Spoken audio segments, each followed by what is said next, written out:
El día que mi hijo me dijo «Cállate, mamá», el mundo no se detuvo, pero algo dentro de mí sí. Fue una frase corta arrojada con la ligereza cruel de quien cree que el amor es incondicional y, por lo tanto, indestructible. Yo estaba en la cocina, con el café aún humeando, repasando mentalmente los pagos del mes, cuando él irrumpió con su voz cargada de prisa, de superioridad, de cansancio mal digerido. No fue solo lo que dijo, fue como lo dijo, como si yo fuera un ruido de fondo, una interferencia molesta en la vida que él creía haber construido solo. No levanté la voz. No lloré. Sonreí, incluso. Hay silencios que no son derrota, sino decisión. Mientras él salía dando un portazo, yo miré el imán del refrigerador donde tenía pegado el calendario del banco. Allí estaba, subrayada en azul, la fecha del próximo pago de su hipoteca. La casa que yo había ayudado a comprar. La casa que figuraba a su nombre, pero que se sostenía con mi firma y mi crédito. La casa que él defendía como símbolo de su independencia, aunque cada ladrillo conocía mi sacrificio. Durante años me dije que era normal. Que las madres damos sin esperar. Que el respeto se pierde a veces entre la rutina y el estrés. Pero ese «cállate» fue una frontera. Y yo, que había pasado la vida enseñándole a no cruzar líneas ajenas, entendí que había llegado el momento de dibujar las mías. Ese mismo día llamé al banco. La ejecutiva reconoció mi voz, nos conocíamos desde hacía tiempo. Le pedí que suspendiera la transferencia automática. No fue un escándalo, no hubo gritos. Solo un trámite. Un clic. Un cambio de instrucción. Colgué y sentí una calma extraña, como cuando cierras una puerta que llevaba años mal encajada. Las primeras horas no pasó nada. La noche cayó con normalidad. Dormí profundamente. A la mañana siguiente mi teléfono vibró una vez. Luego otra. Mensajes cortos confusos. «Mamá, ¿estás bien?» No respondí. Preparé el desayuno, regué las plantas, salí a caminar. Al mediodía ya eran 15 llamadas perdidas. A la tarde 30. Para cuando el sol se escondió, el contador marcaba 55. 55 intentos de contacto que no existieron cuando yo pedía 5 minutos de escucha. Los mensajes cambiaron de tono. De la preocupación pasó a la urgencia. De la urgencia al reproche. «¿Qué hiciste?» El banco llamó. «Esto no tiene gracia». Me detuve en ese último. No pensé. No es una broma. Es una consecuencia. Al tercer día apareció en mi puerta. No tocó, golpeó. Tenía el rostro desencajado, la voz rota por una mezcla de miedo y orgullo herido. Me habló de plazos, de penalizaciones, de su historial crediticio. Me habló como si yo fuera una funcionaria que debía corregir un error administrativo. Lo dejé hablar. Preparé té. Esperé a que se quedara sin aire. Entonces le dije con la misma serenidad con la que firmé aquellos papeles años atrás, que el respeto no se negocia después de perderse. Que ayudar no es lo mismo que sostener una falta de gratitud. Que las palabras pesan, y algunas caen como llaves sobre cerraduras que no vuelven a abrirse igual. Se quedó mudo. No por arrepentimiento sino por sorpresa. Nunca me había visto así. Yo tampoco. Salió sin despedirse. Esa noche el teléfono volvió a vibrar, pero esta vez no eran llamadas, eran audios largos, quebrados, explicaciones que llegaban tarde. Escuché algunos. Otros no. Apagué el móvil y me senté junto a la ventana, observando cómo las luces de la calle parpadeaban como si también dudaran. A la mañana siguiente recibí una notificación del banco. Luego otra. Y antes de que pudiera terminar mi café, alguien volvió a golpear la puerta, esta vez con un ritmo distinto, más contenido, como si quien estuviera del otro lado hubiera aprendido, al fin, a medir la fuerza. Abrí la puerta y lo vi distinto. No derrotado, pero sí más pequeño, como si el mundo se le hubiera movido medio centímetro y eso bastara para descolocarlo. Traía una carpeta bajo el brazo y los ojos enrojecidos, no sé si por falta de sueño o por algo más difícil de admitir. No pidió pasar, esperó. Ese detalle mínimo me dijo más que cualquiera de los audios de la noche anterior. Me hice a un lado y entró, mirando la casa como si fuera la primera vez que la veía de verdad. Se sentó en la silla donde de niño hacía la tarea. Apoyó la carpeta en la mesa y la abrió con torpeza.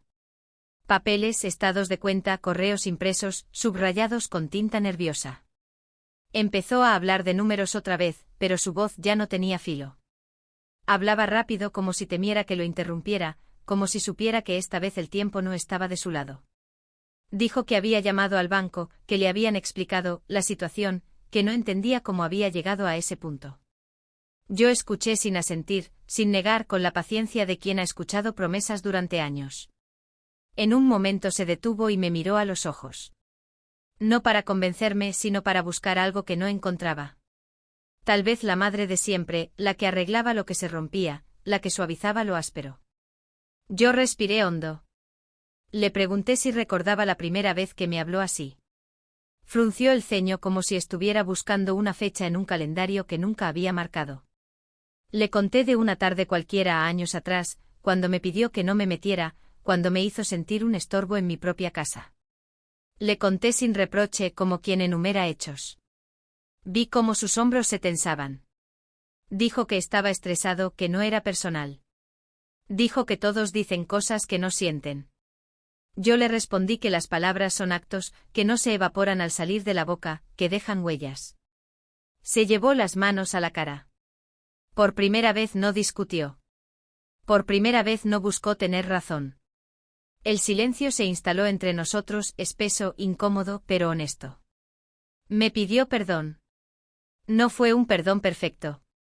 Venía mezclado con miedo, con urgencia, con el peso de una carta de advertencia que había recibido esa mañana. Pero también traía algo nuevo, una grieta en su seguridad. Yo no respondí de inmediato. Fui a la cocina y serví más té. Al volver encontré la carpeta cerrada, sus manos quietas sobre la mesa. Esperaba. Le dije que cancelar la transferencia no había sido un castigo, sino una pausa. Una manera de decir basta sin gritar. Le dije que el dinero no era el centro, que nunca lo había sido. Que lo que estaba en juego era la forma en que nos hablábamos, la forma en que se aprende a tratar a quien estuvo antes que uno. Asintió, despacio. Dijo que no sabía cómo arreglarlo. No le di instrucciones. No soy manual de uso. Sonó el teléfono. Esta vez era una llamada del banco. No contesté. Lo miré y vi cómo tragaba saliva. Se levantó y empezó a caminar por la sala, midiendo cada paso, como si el suelo pudiera ceder.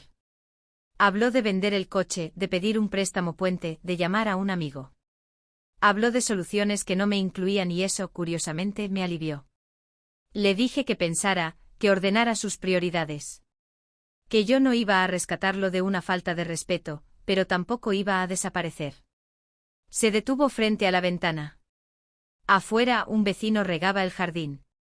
La vida seguía, indiferente. Dijo que se sentía traicionado. No lo negó. Le pregunté si yo me había sentido así antes. Bajó la cabeza. El silencio volvió menos áspero, más reflexivo. Antes de irse, dejó la carpeta en la mesa. Dijo que no esperaba que yo la revisara, que solo quería que supiera que estaba intentando entender. Cerró la puerta con cuidado. Me quedé sola, escuchando el eco de sus pasos alejándose. Abrí la carpeta. Entre los papeles había una hoja escrita a mano, pocas líneas, torcidas, como si hubiera dudado en cada palabra. No la leí completa. La doblé y la guardé en el cajón donde conservo cartas viejas. Esa tarde recibí más mensajes. Algunos eran suyos, otros de números desconocidos. Un asesor, tal vez. Un familiar que se enteró. La historia empezaba a moverse, a crecer, a escapar del ámbito íntimo. Preparé la cena y dejé el teléfono boca abajo. Pensé en las veces que confundí ayudar con ceder, amor con silencio. Pensé en lo fácil que es criar a alguien y lo difícil que es aprender a soltar sin romper. Cuando cayó la noche volvió a llover. El sonido me calmó.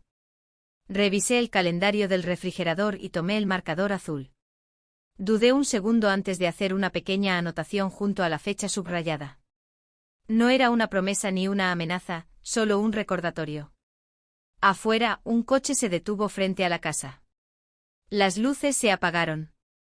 Escuché una puerta abrirse, luego pasos en el porche más lentos que los de la mañana. No me levanté de inmediato. Dejé que el momento respirara, como si supiera que lo que viniera después no dependería de una sola decisión, sino de muchas encadenadas todavía por decirse. Me quedé sentada unos segundos más, escuchando cómo los pasos se detenían frente a la puerta. No hubo golpes esta vez. Solo una pausa larga, cargada de algo que no supe nombrar. Cuando abrí, no era él. Era una mujer joven, traje sobrio, carpeta en mano, sonrisa profesional aprendida. Se presentó como representante del banco. Dijo mi nombre con precisión, como si lo hubiera practicado. Detrás de ella, a unos metros, mi hijo esperaba junto al coche, mirando el suelo. La invité a pasar. Se sentó con la espalda recta, colocó la carpeta sobre la mesa y empezó a explicar opciones, plazos, consecuencias. Hablaba con un tono amable, casi compasivo, como si el problema fuera un mueble roto y no una grieta familiar.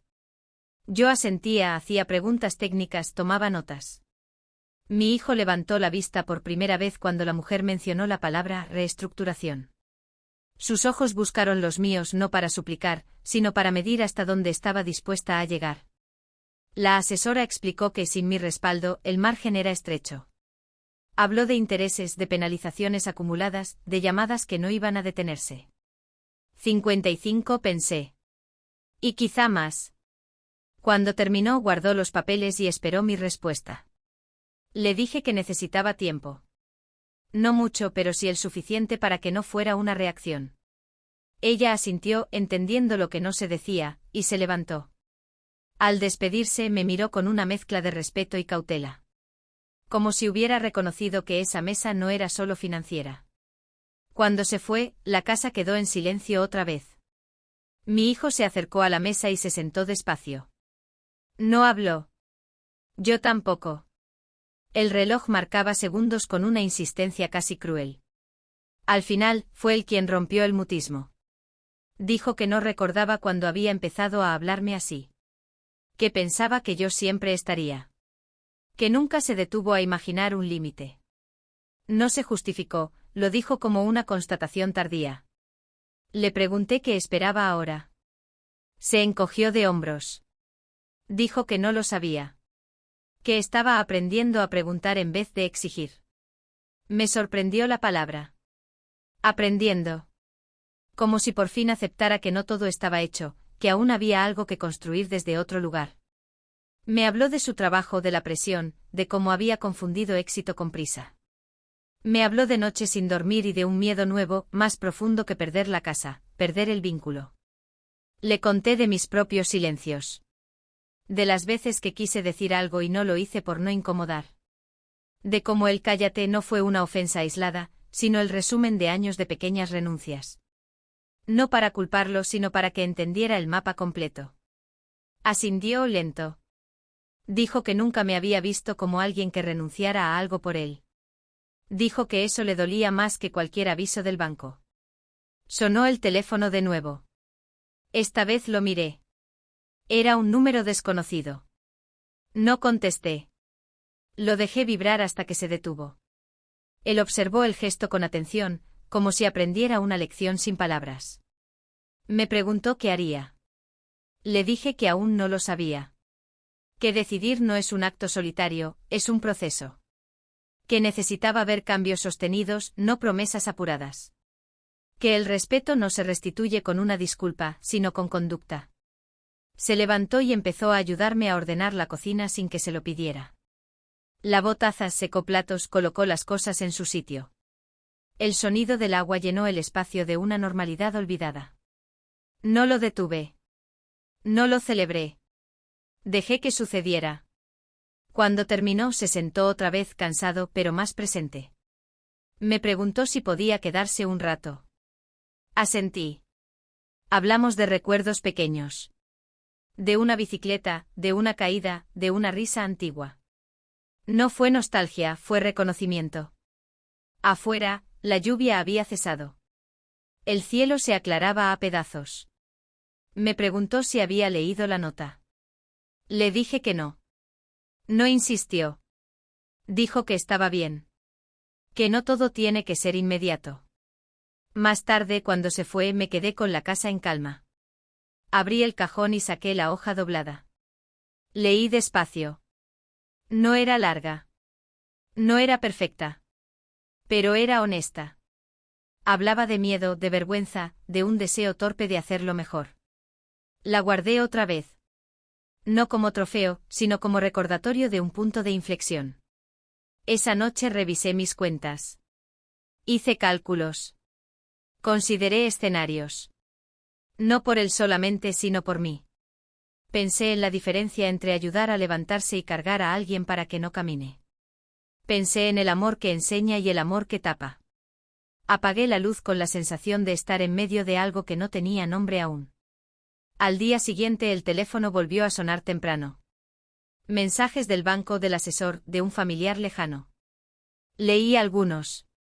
Ignoré otros. Preparé café y miré por la ventana.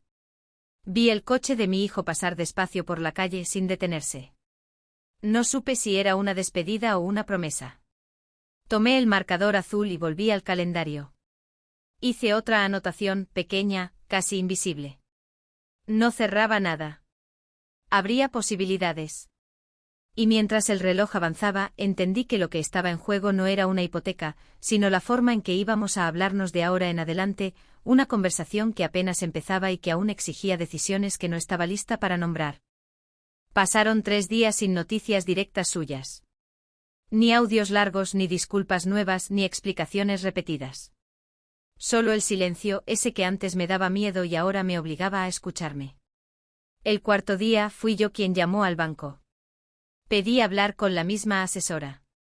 Mi voz no tembló. Pregunté qué margen real existía, qué condiciones podían cambiarse, qué pasaría si yo volvía a intervenir y qué pasaría si no lo hacía. Tomé nota de todo. Colgué sin dar una respuesta definitiva. No era indecisión, era conciencia. Esa tarde mi hijo apareció sin avisar. No traía carpetas ni papeles. Solo una bolsa de pan caliente y una expresión cansada, pero distinta. Se sentó frente a mí y dijo algo que no esperaba, que había hablado con su esposa, que por primera vez le contó todo sin maquillar nada, que entendió que no solo me había faltado el respeto a mí, sino también a la historia que lo sostenía. No se colocó como víctima. No pidió rescate. Dijo que estaba dispuesto a perder la casa si eso era el precio de aprender a no perder a las personas. No respondí enseguida. Partí el pan, lo puse en la mesa, serví café. Los gestos simples se volvieron un idioma nuevo entre nosotros. Le pregunté qué había aprendido en esos días. Me dijo que el poder no está en hablar más fuerte, sino en saber callar cuando corresponde. Que el amor no es un contrato automático, sino un acuerdo que se renueva con actos. Que nunca más volvería a decirme que me callara, no por miedo a una consecuencia, sino porque ahora entendía el daño que causan ciertas palabras cuando salen de la boca equivocada. Entonces le dije la verdad completa. Que había decidido ayudarlos, sí, pero no como antes. Que volvería a respaldar la hipoteca bajo nuevas condiciones, claras, escritas, y que la principal no tenía que ver con dinero. Le dije que si alguna vez volvía a faltarme el respeto, el apoyo desaparecería sin avisos ni escenas. Que no era castigo, era coherencia. Sus ojos se llenaron de lágrimas silenciosas. Asintió. No negoció. Firmamos los nuevos acuerdos días después. El banco hizo su parte. Las llamadas cesaron. La casa dejó de estar en riesgo inmediato. Pero algo más profundo había cambiado. Ya no hablábamos desde la costumbre, sino desde la elección. No era cómodo. No era perfecto. Era real. Con el tiempo empezamos a vernos de otra manera. Él me llamaba para preguntar, no para imponer. Yo hablaba sin miedo a incomodar. A veces discutíamos, sí, pero sin desprecio. Sin ese filo que corta y no avisa. Aprendimos que el respeto no es silencio obediente ni autoridad ciega, sino reconocimiento mutuo. Meses después, un día cualquiera, estábamos sentados en su casa. La casa que casi pierde. Me mostró una pared que había decidido no pintar. Dijo que quería recordar. Recordar que todo lo sólido puede tambalear si se olvida de dónde viene. Sonreí. No dije nada. Esa noche al volver a la mía, abrí el cajón de las cartas viejas. Saqué la nota que había escrito. La leí otra vez. Ya no dolía. Ya no pesaba. La guardé junto a otros recuerdos importantes, no como herida, sino como marca de crecimiento. A veces la gente cree que el amor de una madre es infinito y por lo tanto, irrompible. Se equivocan. El amor verdadero no se rompe cuando se pone un límite, se rompe cuando nunca se pone ninguno. Cancelar aquella transferencia no fue un acto de venganza, fue un acto de dignidad. Y la dignidad, cuando se ejerce con calma, enseña más que 1000 gritos. Hoy, cuando mi teléfono vibra, ya no cuento llamadas perdidas. Cuento conversaciones reales. Cuento miradas que escuchan. Cuento silencios que ya no duelen. Y cada vez que alguien me pregunta si valió la pena, recuerdo ese cállate, que lo empezó todo y sonrío, porque a veces una frase cruel es solo el inicio de una historia donde por fin, alguien decide hablar con verdad.